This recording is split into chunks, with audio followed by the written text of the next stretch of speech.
Welcome. In this explainer, we're going deep, and I mean literally deep, to uncover a resource that's absolutely essential for life on this planet. Yet it's one that most of us never, ever get to see. So let me ask you something. When you turn on your faucet to get a glass of water or you jump in the shower, have you ever really stopped to think about where that water actually comes from? Now, your first thought is probably a lake nearby, or maybe that big river you see on a map. And yeah, sometimes that's right, but it's not even close to the whole story. For a huge portion of the world, the real answer is much, much closer than you think.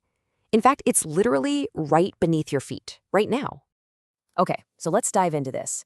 We are talking about a vast, hidden world of fresh water that is stored underground. It's this unseen lifeblood, silently flowing below our homes, our farms, and our cities. So, what even is groundwater? Let's break down the basics of what we're actually talking about here. Put simply, groundwater is just fresh water that has soaked into the ground, from rain or melting snow. It trickles down past the soil and gets stored in all the tiny empty spaces between particles of sand, gravel, and even inside certain kinds of rock. And that whole underground area that holds and stores all this water, well, that has a name. It's called an aquifer. You can kind of think of it as a huge, natural underground water tank.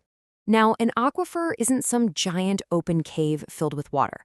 It's way more like a giant underground sponge. The materials it's made of, like sand and gravel, are packed with countless tiny spaces that soak up and hold on to water, allowing it to move just really, really slowly. Okay, so it's there. But why does it matter so much?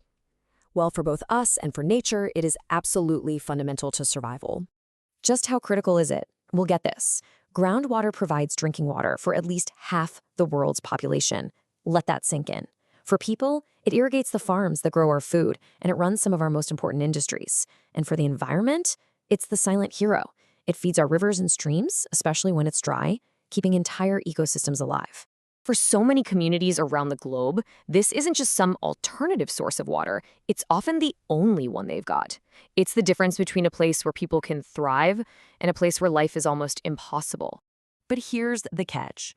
This vital, hidden system is not invincible. It's actually incredibly vulnerable, and the biggest threats, maybe unsurprisingly, come from us. The main threats really break down into two big categories. First, pollution. Things like fertilizers from farms, leaky fuel tanks, or industrial waste can seep down from the surface and poison the water. And second, there's overuse. We can pump water out of these aquifers much, much faster than rain can naturally refill them. We're essentially draining these precious reserves. And the way contamination happens is almost deceptively simple. A pollutant spills on the surface. Then it rains. That rainwater just soaks into the ground, carrying the pollutant along with it for a one-way trip directly into our underground water supply. And here's what makes this so incredibly dangerous. Unlike a river that can flush itself out pretty quickly, water in an aquifer moves at a snail's pace. We're talking maybe just a few feet per year. That means once a pollutant gets in there, it stays there for a very, very long time. This makes cleanup operations extremely difficult, super expensive, and in some cases just completely impossible. So it's pretty clear this is more than just water under the ground, right? It's our hidden lifeblood. So let's just recap the big takeaways. Number one, groundwater is fresh water stored way down in those underground aquifers. Number two, it is absolutely vital for both people and for nature. And number three, this hidden resource is incredibly vulnerable to both pollution and to us just plain using too much of it. We depend on this invisible lifeblood for everything, from our morning coffee to the food on our plates and the health of our entire planet. And that leaves all of us with a really critical question to think about. Knowing everything it does for us, are we truly doing enough to protect it?